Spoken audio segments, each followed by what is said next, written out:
is Unit 7, and it's talked about chemical compounds. You'll see. Wait, oh, we need notes. Unit 7, chemical compounds. What you will notice, ladies and gentlemen, about this unit is that a lot of it has to deal with, oh, nice to the calculator. It's like your child. Calculators are like babies. We swaddle them. If you want to take care of them. fun. We This is treat not them with. related. All right. Yes, it's not science. Unit 7. We need to kind of get some of the basics back out on the table here. Okay. Some of the basics. The two main types of bonding we're dealing with here are ionic. Really? Ionic and covalent bonding. Because those are the two main different types of substances we're working with here. All right, now, ionic substances. What can you tell me about what they're made of? Yeah. A metal and a non-metal. Okay, that's the whole key to this entire unit. Is that ionic substances are made with metals and nonmetals. That's how you're going to distinguish these. Covalent substances. What do we got? Yeah. Non-metals. Okay, these are just nonmetals. Does that include gases? It does include gases. Okay? It does not include the noble gases, because the noble gases do not bond with other elements. But what we will see with covalent substances are things like, to give you some examples, would be CO2.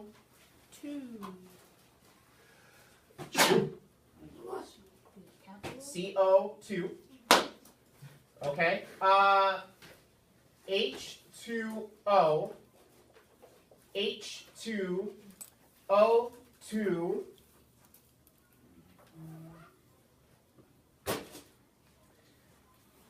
NH3. You know, you would think NH4, but that one's kind of special. We're not going to go there. Okay?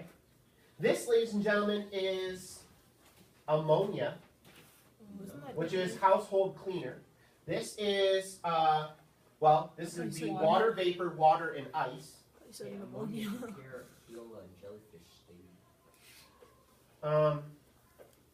Yeah. Aren't you full facts? Okay. Carbon dioxide.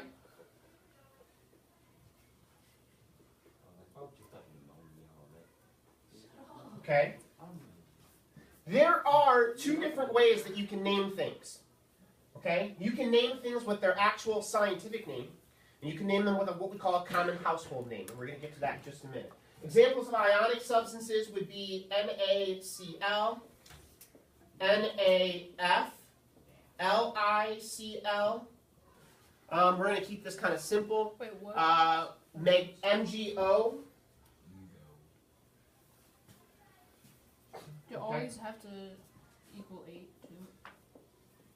Like Only the ionic have to have a total of 8 valence electrons between them. Ha, that's the answer. Okay, so this one, notice where the parentheses are. This one's table salt. Okay? But that's not really its scientific name. Its scientific name is sodium chloride.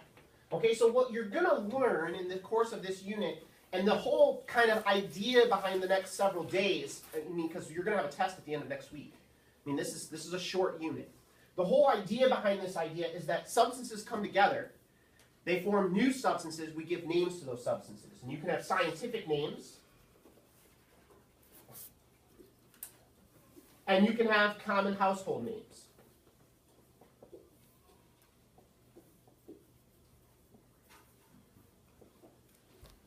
Not every substance has a common household name. But every substance does have a scientific name. All right? Now, the way we name them is dependent on what we're working with. Ionic substances are named differently than covalent substances. All right, ionic substances are the easier ones to name. These are a little bit more difficult, but I think when you figure out the pattern, you'll find it quite easy. All right, so let's go through and kind of figure out how we would name these. Okay, we'll focus on these 4 examples. All right? So what you will notice with ionic substances is that we always name the metal first. Okay, so 1, this is kind of intro to naming. We name the metal first. So here it would be sodium, sodium, lithium, magnesium. So we know that these substances are going to start with that. Okay, so I'm actually just going to list the ionic substances over here first, and as we name them, so we'll know that this one's going to start with sodium, sodium, lithium, and magnesium. Sodium, sodium? Well, no, I'm doing these 4 all at the same time. So sodium is in this one, sodium is in this one, lithium is in this one, magnesium is in that one. Okay, so we're going to be naming these 4 substances scientifically. So we name the metal first. We don't have to change the name of the metal. The metal is literally read right off the periodic table. Okay, so there's nothing tricky here. If you can identify the symbol, Na, as sodium, you can name the first part of this substance. Now, the second part is that we identify or find the nonmetal. Okay? So we identify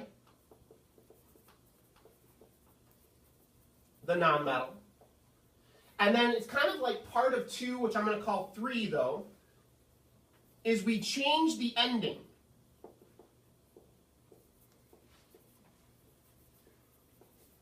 Of the nonmetal to end with "ide." Okay? This is what we call a, not a prefix, but kind of like a, I guess you could say a postfix. Okay? It goes at the end, a suffix. Yeah. I think. No. No, suffix is like a name. A prefix. Well, needless to say, it's an ending. It goes on the end of the word.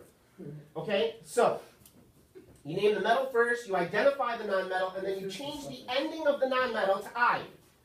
I'll give you an example. So, sodium chlorine is what we would identify it as chlorine. It says chlorine on the periodic table. But we would change it from chlorine to chloride. So, we write chlor, and where then the ending would be, we put IDE. Now, the trick really is figuring out what's the ending. You know, some people, when they're first doing this, they might go chlorinide. Well, that's not the ending. Most of the endings I will have you write or be responsible for. I've already named in class. For the last 3 weeks, have been intentionally naming these things in class so that you've heard them. Okay? In anticipation for this unit. Yeah. Okay, what's the next one? Fluoride. Fluorine's a weird word. F-L. You would think O is next, but it's not. It's U-O. You owe me. You owe me. You owe fluoride. Fluor. Almost like flour, but not. I. Okay, so there's the IDE ending. IDE ending. Chloride or fluoride. And then we come over here and there's Cl again. It's always chloride. Now, there's oxygen. Oxide. Oh. Wow. So you've probably heard some of these before. Yeah. It's not uncommon to have heard like peroxide. Okay? Peroxide, ladies and gentlemen, is a common substance. So sodium chloride, sodium fluoride, lithium chloride, magnesium oxide. Is this? Okay? What if you put like a 2 or something? There is no. Hey, that's a great question. What if we had? Let me pick one out. MgCl2. Okay, see this one here. God, what's the metal in this one right here? Mg. Yep, which is? Magnesium. Yeah, so magnesium. Okay, and what's the nonmetal? Yeah. Chlorine. Chlorine. In ionic substances, ladies and gentlemen, Do not worry about the numbers. Shh, hey, Dylan. We don't need to worry about the numbers. This could have any number here. We still name it metal, non-metal, ide. So, this is magnesium. There's chlorine at the end. Chloride. So we make a note, don't worry about the numbers. For ionic substances, don't worry about the number. Covalent. That's a great note. But for covalent substances, you do. Okay, that's the main difference here. For ionic substances, you name the metal, you identify the nonmetal, you add I. So, for all of the nonmetals, and this is more for the recording than for your sake, look at the periodic table. You could have carbide, nitride, oxide, fluoride, sulfide, phosphide, chloride, selenide, bromide, iodide. Iodide, no I didn't. Iodide, no I didn't. Iodide, no I didn't. Okay, iodide. Going on your... I don't So- get that. Why do you do that? What's bismuth? I can't stand The kappa CU, the kappa CU. Okay, so, needless to say, these are the little tricks of the trade. All of the nonmetals, oxide, fluoride, sulfide, chloride, bromide, iodide. Iodide, no I didn't. Iodide, no I didn't.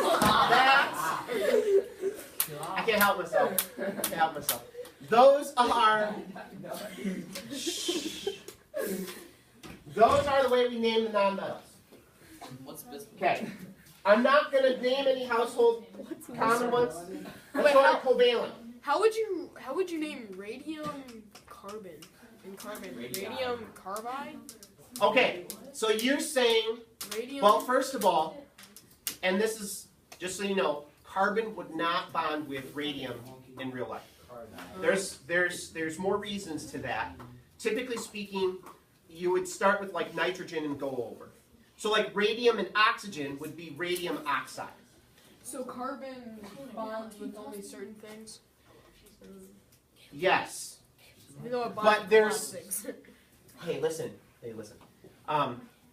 There's something called, and for this, and I don't want to go into too much detail. There's something called electronegativity. It's a natural, you could say, ability for different atoms to be attracted to each other, okay, and form certain types of bonds.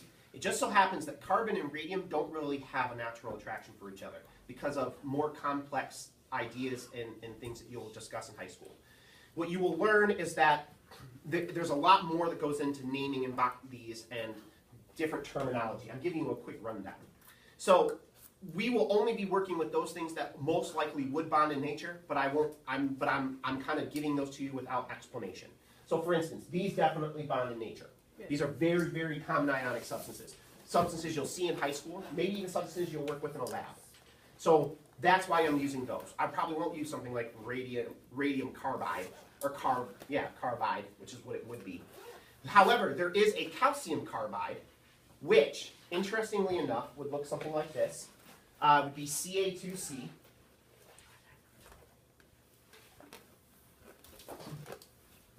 Okay?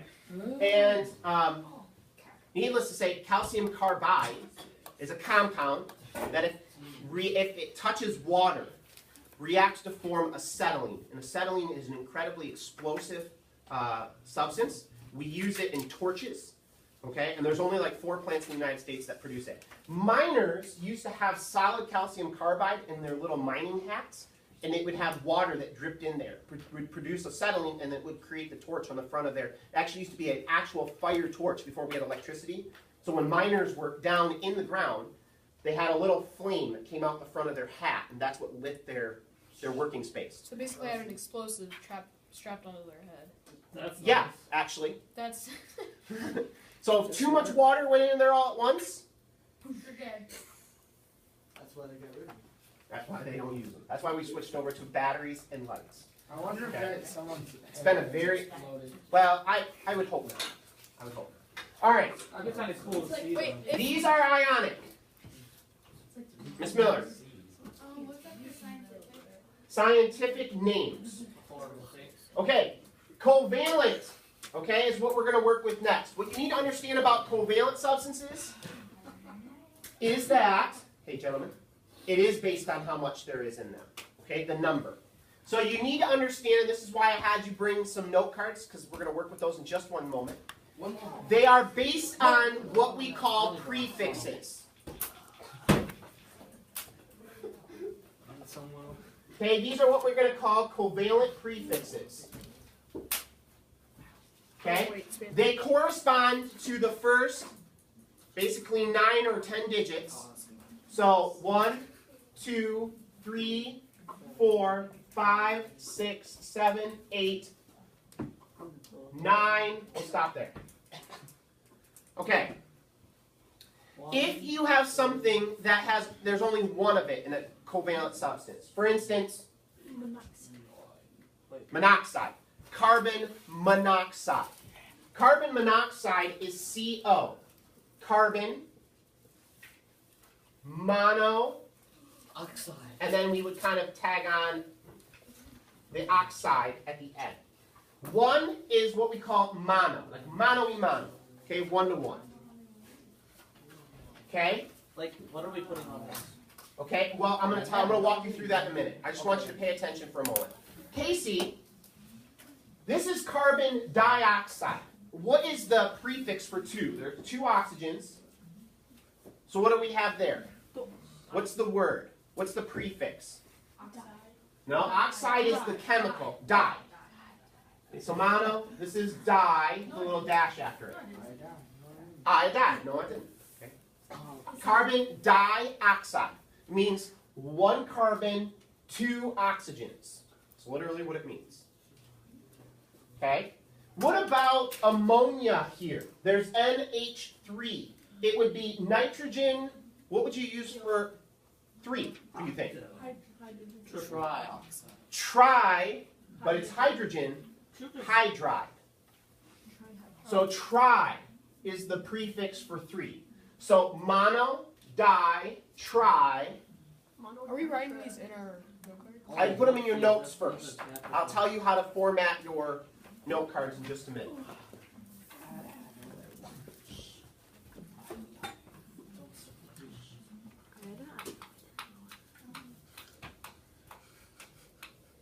Okay.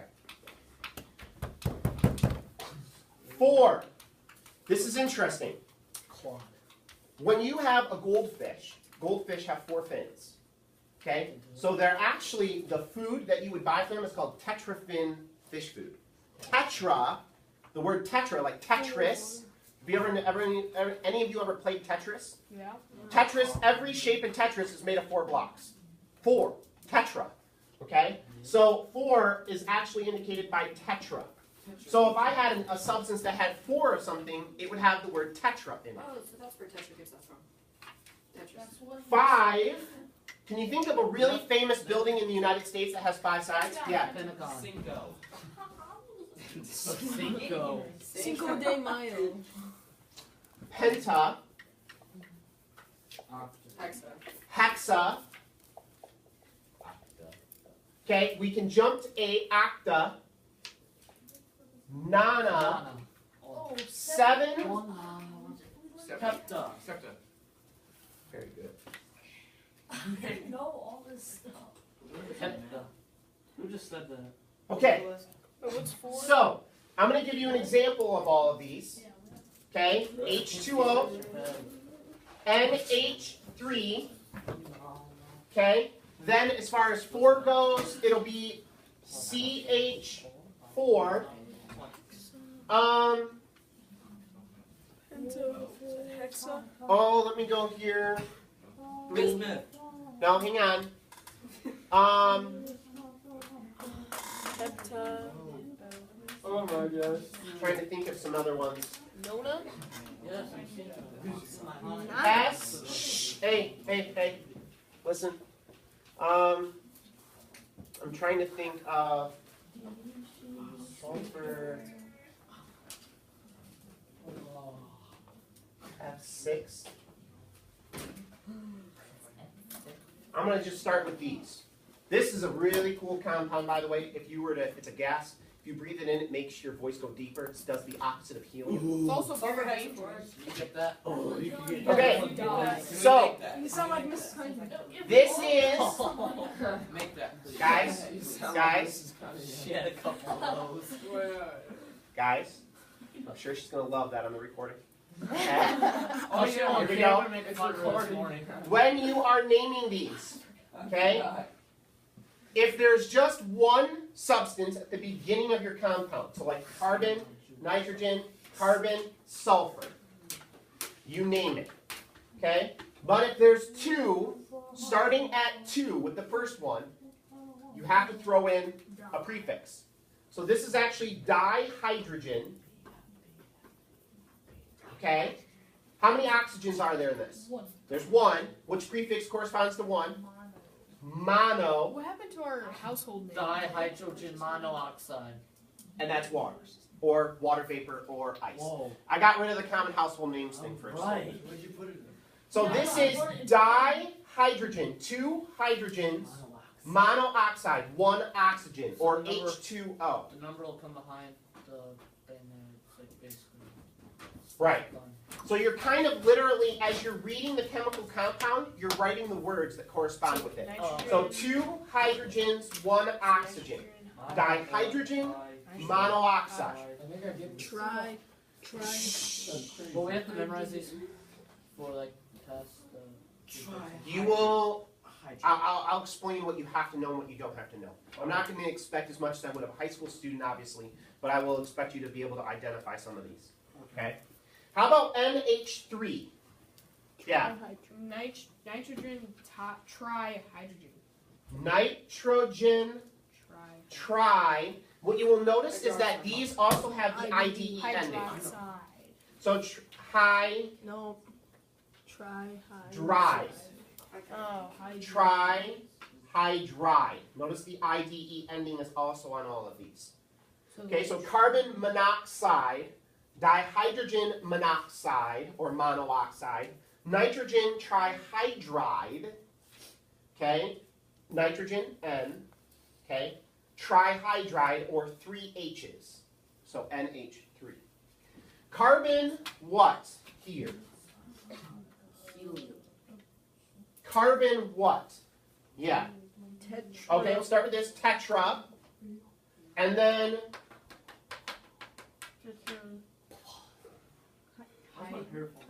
hydride. Carbon tetrahydride. What about this next one, David? Sulfur first. Okay, then what's my prefix? Hexa. Hexa. hexafluoride. And Can then we bring that stuff in soon? it's That would be expensive. awesome. Can we make it? Can we Expensive, make it? trust me. Sulfur hexafluoride. He never tells us how much it is. He just says I looked it up, but it's different in every place. Okay? So go to the Why cheapest you go place. to the place that has discounts? All right. So let me Christmas recap this before we're done for the day, and I'm going to ask you what I want to do with your note cards. You'll have a little bit of time to start making them. Okay? Your scientific names are always going to be based on what chemicals are in the substance. The reason is a scientist anywhere in the world should be able to look at a formula and name it. All right? So if I see NaCl, I know there's a metal involved. If there's a metal, it's ionic. If it's ionic, I do not need to worry about any of these. Okay? I just name the metal, name the nonmetal, add ID. So, sodium chloride, sodium fluoride, lithium chloride, magnesium oxide, magnesium chloride. If there's a metal, it's a simple naming process. Metal, nonmetal, IDE. Do they have to name like? Do they have to know the whole periodic table? Oh, yeah. Scientists. Okay. Now, if it is covalent, is there a metal present? No. No. In which case, if you have a covalent substance, you have to name it using one of the covalent prefixes. So I would look at this and I would say 1 carbon, carbon. 1 oxygen, because it comes second, monoxide or monoxide. H2O, dihydrogen monoxide.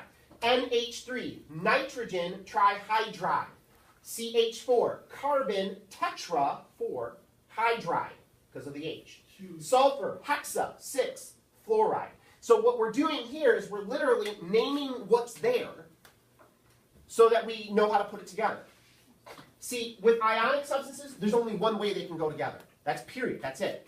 The reason we have to use prefixes for covalent substances is carbon and hydrogen combine in an almost infinite number of combinations. Okay? CH4, C2H8, okay? C3, I think it's H12.